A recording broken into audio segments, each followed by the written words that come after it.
মৰাণৰ গছপুৰীয়া বৰনামঘৰত নঙলামাৰাৰ নৱমাতৃ কাটনিপাৰা সত্ৰ সত্ৰাধিকাৰ লীলাকান্ত মহন্ত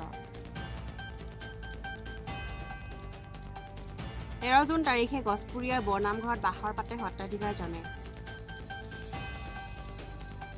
বৃহত্তৰ গছপুৰীয়া অঞ্চলত বৈষ্ণৱ ধৰ্মৰ দীক্ষা দি আছে সত্ৰাধিকাৰজনে।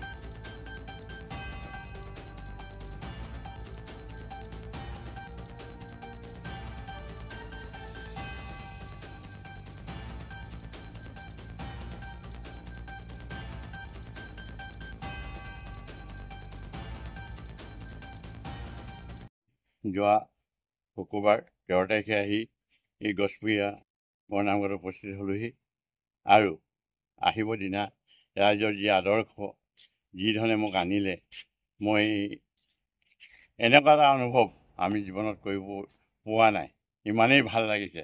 তাৰ উপৰি কালি ৰাতি দিন আৰু ৰাতি এনেকুৱা ৰাইজ মোৰ কাৰণে আহি বহি আছেহি, মই মানে নিজকেই ক'ব পৰা নাই। আৰু আমাৰ এটা কথা আছে যে শংকৰদেৱ গুৰুৰ শংকৰ আৰু মাধৱৰ আদৰ্শৰে গোপালদা আদৰ্শ লৈ এই গাঁওবিলাকত এখন নাম ধৰ্মৰ গোপালদা পন্থৰ যিখিনি আমাৰ অতীতৰ পৰা চলি আহিছে তাক আমি নতুন ধৰণে কেনেকৈ প্ৰজন্মক আগুৱাই নিব পাৰোঁ তাৰ কাৰণেই প্ৰচাৰ প্ৰসাৰৰ কাৰণে যথেষ্ট আগবাঢ়িছোঁ। আৰু আপোনাৰ আশীৰ্বাদ হিৰত লৈও হাইলাকান্দিতো মই এখন আসন স্থাপন কৰি আহিছোঁ আৰু এতিয়াও শিৱসাগৰ বা যোৰহাট ডিব্ৰুগড় যথেষ্ট জেগাত মই আসন প্ৰতিষ্ঠা কৰিছোঁ। আৰু আপোনালোকৰ আশীৰ্বাদ গাঁৱৰ ৰাইজৰ আশীৰ্বাদ লৈ আজিও যথেষ্ট ৰাইজৰ যি শৰণ ভজন আজি সেইখিনি দি যথেষ্ট উপকৃত হৈছোঁ। আৰু যথেষ্ট আজিৰ দেশত যেনেকুৱা বেয়া দুৰ্যোগ আহিছে সেই পৰিত্ৰাণ পাবৰ কাৰণে আমাৰ ল'ৰাখিনি কেনেকৈ গুৰুমুখী হ'ব পাৰে তাৰ কাৰণে একান্ত প্ৰচেষ্টা হাতত লৈ আগবাঢ়ি গৈ আছোঁ। দ্বিতীয়তে আমাৰ শিক্ষা ক্ষেত্ৰত এতিয়া মই যথেষ্ট ভাল লাগিছে। যিবোৰ ল'ৰাই মেট্ৰিক পৰীক্ষা দিবলৈ আগবাঢ়ে, যিবোৰে 9, 10 পায়, সকলো মোৰ গুৰিলৈ আহে, প্ৰায় ল'ৰা ছোৱালী চাকি বন্তি দিয়ে। আৰু তাহাঁতক যথেষ্ট মই গাঁওবিলাকত দেখিছোঁ যে তাতে আগবাঢ়ি যেনেকৈ পঢ়িবলৈ কওঁ তেনেকৈ পঢ়ি একদম বেয়া ল'ৰাও বহুত ল'ৰা ভাল ধৰণে পাছ হৈ গৈছে। সেইটো ভগৱানৰ কৃপাতহে, মই নিজে বুলি ক'ব নোৱাৰোঁ। তাৰমানে এয়াই মোক পাইছোঁ। তাত দ্বিতীয় কথা হ'ল আমাৰ ৰাইজে কেনেকুৱা পাইছে, গাঁৱৰ ৰাইজে। আমি নৱমাতৃ কাটনি পাম সত্ৰৰ পৰা আমন্ত্ৰণ কৰি আনিছিলোঁ এখেত শ্ৰী শ্ৰী লীলাকান্ত মহন্তদেৱ। তেখেতক আমি যোৱা 13 তাৰিখে নিমন্ত্ৰণ কৰি সন্ধিয়া আনিছিলোঁ আৰু সকলো ৰাইজে আদৰ সম্ভাষণ কৰি তেখেতক চেলেং চাদৰ পাৰি আমি নামঘৰলৈ আগবঢ়াই নিছিলোঁ ৰাইজৰ সৈতে।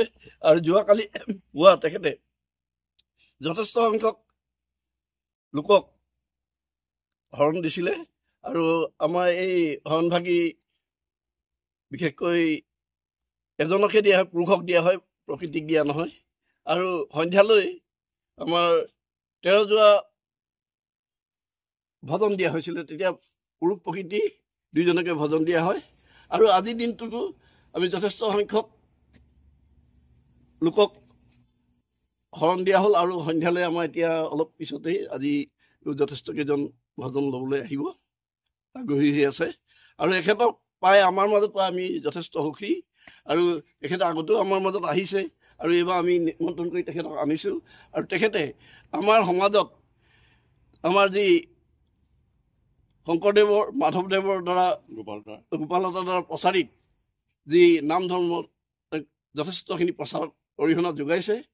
আৰু বিশেষকৈ আমাৰ অঞ্চলটোত কাল সংহতি মানুহ আছে, গতিকে এই কাল সংহতি কামখিনি অলপ যথেষ্ট অন্য এৰিয়াত অলপ তাৎপৰ্য আছে। আৰু এই ভজনৰ কামটো আমাৰ নিশা কৰা হয়, সেইখিনি আজি নিশাও চলিব। আৰু তেখেত আগলৈও যাতে আমাৰ অঞ্চললৈ আহে আৰু তেখেতৰ সুস্বাস্থ্য হওক, তেখেত দীৰ্ঘজীৱী হওক, আমি তাকে কামনা কৰি ভগৱানৰ ওচৰত প্ৰাৰ্থনা কৰোঁ।